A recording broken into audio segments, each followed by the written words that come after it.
আসসালামু আলাইকুম। কেমন আছেন সবাই? সকালবেলায় ছেলে বলতেছে যে, "আম্মু সেদিন না আমরা গরুর পায়া নিয়ে আসছি। তো তুমি তো নিহারি রান্না করলা না।" তো ভাবলাম যে করে দেই। ছোট মানুষ তো ইচ্ছা হয়েছে হয়তোবা। আর আমি ছাড়া তো আর বলার মতো নাই। আমি আবার শুধু ডাইরেক্ট পা রান্না করি না। মানে পায়াগুলা একসাথে করি না। ওর সাথে একটু হাড্ডি সহ মাংস দিয়ে দেই। একটু মাংসটা দিলেও মানে খেতেও ভালো লাগে। আর এই তো এখানে একটা, একটা করেই ধুবো কল ছেড়ে দিয়ে। তা না হলে যদি আমি পানি ভরে একটার মধ্যে করে নিয়ে বসে ধুইতে থাকি, পরিষ্কার হবে ঠিকই কিন্তু একটার চুল আরেকটার মধ্যে গিয়ে লাগে, আরেকটার চুল আরেকটাতে যায় লাগে। এইজন্য একটা, একটা করে ধুয়ে কারো চুল কারো সাথে লাগে না, ওই নিচে গিয়ে পড়ে যায়। একটা ২ টা থাকলে পরে এমনি হাত দিয়ে দেখে নিব। এভাবেই সবগুলো ধুয়ে নিব।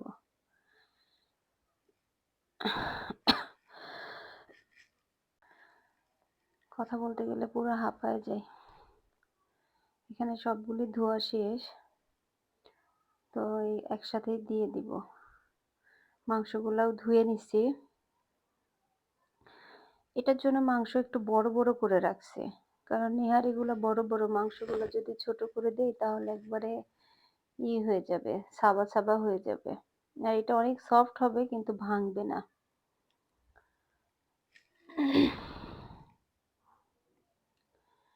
এখানে সবগুলো দিয়ে আবার পেঁয়াজ ভিজায় রাখছি কতগুলা। পেঁয়াজগুলা কাটবো। আজ কয়টা দিন ধরে কোনো কিছুই রান্না করতে পারি না। আমার বোনের বাসা থেকে খাবার পাঠায় দিছে। বোন প্লাস ভাবি মানে সবকিছুই হয়। তো পেঁয়াজগুলা কাটলাম, কেটে চিন্তা করতেছি যে এই হাঁড়িতে দিলে আমার নাড়াচাড়া করতে পারবো না। এখানে সবগুলা মসলা দিয়ে দিছি। আস্তে, আস্তেই দিব। আজকে আর শক্তি নাই বেটে দিব কিছু। আর আমার কাছে কালো এলাচটা ছিল না। অল্প যে কয়টা ছিল ওই কটাই দিয়ে দিলাম। আর এখানে যা আছে সবই দিয়ে দিব।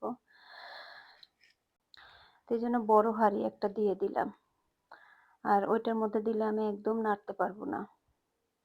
আর পানিও তো দিব একটু বেশি। যেহেতু আমার কাছে বড় প্রেসার কুকার নাই, এটাতে করেই যেহেতু দিব, তো সিদ্ধ করতে তো অনেক সময় লাগবে, ৩-৪ ঘন্টা লাগবে।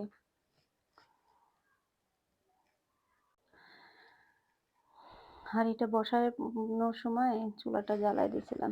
এইজন্য দেওয়ার সাথে, সাথে একটু কেমন ছিটে, ছিটে আসতেছিল। তো পেঁয়াজ মোটামুটি পেঁয়াজ দিছি। বেশি দিলে আবার মিষ্টি, মিষ্টি লাগবে।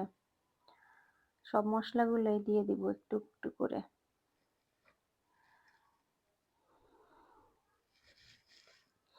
শরীরটা ভালো না থাকলে আসলে কিছুই ভালো লাগে না।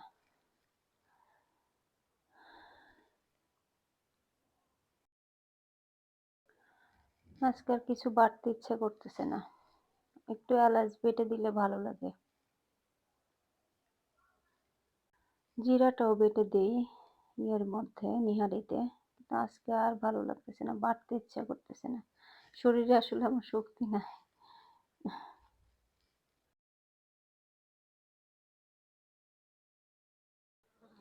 কিন্তু বাচ্চার আবদার রাখতে তো হবেই। হলুদ একদম কম দিব। কারণ হলুদ বেশি দিলে আবার কালারটা কেমন যেন কালচে, কালচে হয়ে যাবে। আর এখানে ৩ রকমের ৪ রকমের ঝাল থাকবে তো মানে মরিচের গুঁড়ো অত বেশি দিব না। কাঁচামরিচ দিব, গোলমরিচ দিলাম, আবার লাল মরিচ, আবার ইয়ের সময় একটু শুকনা মরিচ গোটা কয়েকটা দিয়ে দিব বাগারের সময়। আজকে কয়টা দিন ধরে ভিডিও কিছু বানাইতেও পারি না, রান্নাও করতে পারি না, কিছুই করতে পারি না। তো ভাবলাম যে এটা যেহেতু রান্না করতেছি সেহেতু আপনাদের সাথেই শেয়ার করে দেই। অনেকেই আছে যেটা নিহারি রান্না করতে পারে না। একটা সময় আমিও পারতাম না। আমি আগে যখন নতুন, নতুন রান্না করতাম তখন আমার শাশুড়ির কাছ থেকে বলতাম, "আম্মু কি দিব, কি দিব?" আবার আম্মুর কাছে না জানলেও আমি আমার বোনের কাছে বা আমার খালার কাছে ফোন করে করে জিজ্ঞেস করতাম কিভাবে কি করব। সংসার করতে এসে অনেক কিছুই রান্না শিখছি। আমার যখন বিয়ে হয় তখন আমার আপনাদের ভাইয়া বলছিল, "কিছু করতে হবে না, শুধু চা বানানো শিখলেই হবে। আমাকে একটু চা দিলেই হবে।" ওরে বাবা! এখন মানে ১ বছর পর, পর আসে। সে ১ বছরের ভিতরে বলে যে, "এই রান্না শিখো, ওই রান্নাটা করে রাইখো, ওই রান্না করে রাইখো।" মানে এখন সবকিছুই খাইতে ইচ্ছা করে। এখন আর চা'র দিকে আর মন চায় না। অবশ্য অনেক চা খায় সে। এইটুকু রান্না করতে, করতে ছেলে যে কতবার আসলো, "আম্মু আর কতক্ষণ লাগবে, আর কতক্ষণ লাগবে?" ৩-৪ ঘন্টা তো আর বলতে পারতেছি না যে ৩-৪ ঘন্টা লাগবে। সে আমার পাশে দাঁড়ায়, দাঁড়ায়ে আছে। আর একটু পর, পর আসে। একটু পর, পর এসে দেখে, "হয়নি আম্মু?" পানি যা দিছিলাম আরও পানি দিছিলাম আমি পরে। ওই পানিটা দেখি যে শুকায় গেছে, আমি পরে আবার পানি দিছিলাম। তো এভাবে একটু হইতে থাকুক। আমি আবার একটু জিরা ভেজে দিব। জিরা ভেজে গুঁড়া করে দিব। এই চুলাতেই আবার মানে এই কড়াইয়ের মধ্যে করে আবার একটু পেঁয়াজ করে দিব। বাগার দিয়ে দিব একটু তেল দিয়ে। কারণ তখন তেল অল্প দিছিলাম। আর এটাতে এমনিতেও তেল বেশি লাগে না নিহারি রান্না করতে। তো কয়টা আস্ত রসুন দিয়ে দিব। এগুলো আমার ফ্রোজেন রসুন। আমি এভাবে ছিলে, ছিলে রেখে দেই। দেশি রসুন খাই যখন এগুলো দিয়ে দেই। সারা বছর আসলে দেশি রসুনটাই খাই। কিন্তু আদা রসুন পেস্টের সময় মানে ওই যে ইন্ডিয়ান রসুনটা খাই। একটু, একটু করে কাজ করতেছি, আবার গিয়ে বসতেছি। উঠে দাঁড়ালে না মাথাটা কেমন করে যেন মনে হয় যে অন্ধকার হয়ে যায় চোখের সামনে দিয়ে। অ্যান্টিবায়োটিক খাচ্ছি অবশ্য। ৫ দিনের অ্যান্টিবায়োটিক দিছে ডক্টর। যতবার অসুস্থ হই, ততবার মনে হয় যে আমি এইবারের মতো অসুস্থ আর কখনো হইনি। তো সত্যি আমি এবার অনেক বেশি অসুস্থ। উঠে দাঁড়াইলে কেমন যেন মাথাটাই করতেছে।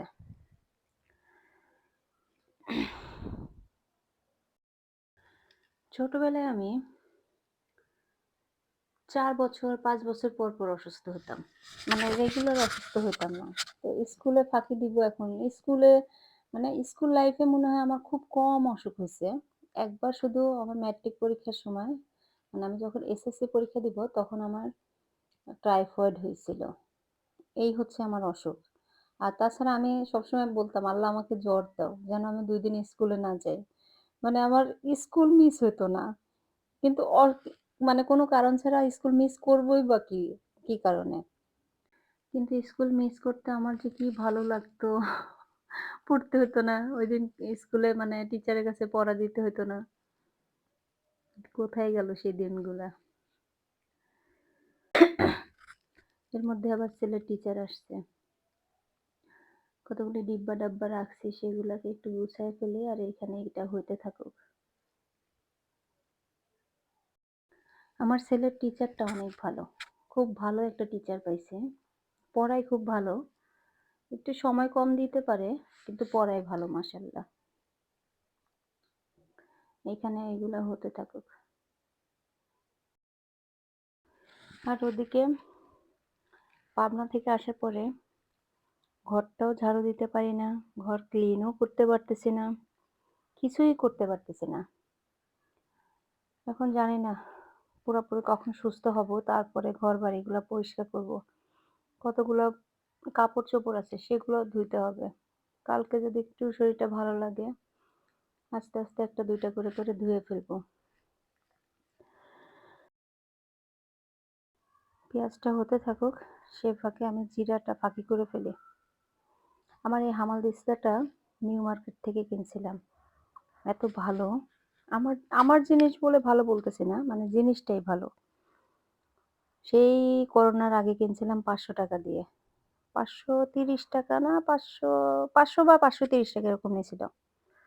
এইটা এখন আমি অনলাইনে দেখি ৳১৪০০ ৳১৫০০। ওরে আল্লাহ! কত দাম বাড়ছে কয়েক বছরে। আমি একসাথে ২ টা কিনছিলাম। একটা ২ টাই আছে আমার কাছে। কিন্তু একটা হচ্ছে যে লোহার যেগুলা ওইটা ওইরকম একটা আর একটা এরকম স্টিলের। পাশের চুলাটা আর জ্বালাই নাই। শুধু বাগারের জন্য পেঁয়াজটা একটু ভাজি করব। এইজন্য আর আরেকটা চুলা জ্বালাবো। দরকার কি? এটা একটু পাতলা থাকতেই দিয়ে দিলাম মসলাটা। কারণ এটা অনেকবার জাল দিব তো। এই জালেই তো আর খাওয়া হবে না। অনেকবার জাল দিব। রাতে আবার একটু জাল দিয়ে রাখবো। কালকে সকালে দিব। বারবার জাল দিলে এমনি ঘন হয়ে যাবে। অবশ্য এখনো খাওয়া যাবে। কারণ খাওয়ার উপযোগী মতো সিদ্ধ করছি। ভালো মতো সিদ্ধ হয়ে গেছে।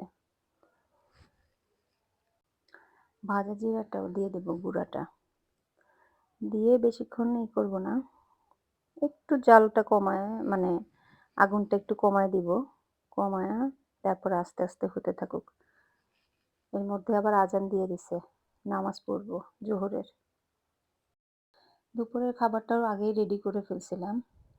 একটু সকাল সকালে রেডি করে ফেলছিলাম। একটু কথা বললে হাঁপায় যাচ্ছে। আজকের মতো এ পর্যন্তই। সবাই ভালো থাকবেন, সুস্থ থাকবেন। আমাদের জন্য দোয়া করবেন। আমিও আপনাদের জন্য দোয়া করব। আল্লাহ হাফেজ। আসসালামু আলাইকুম।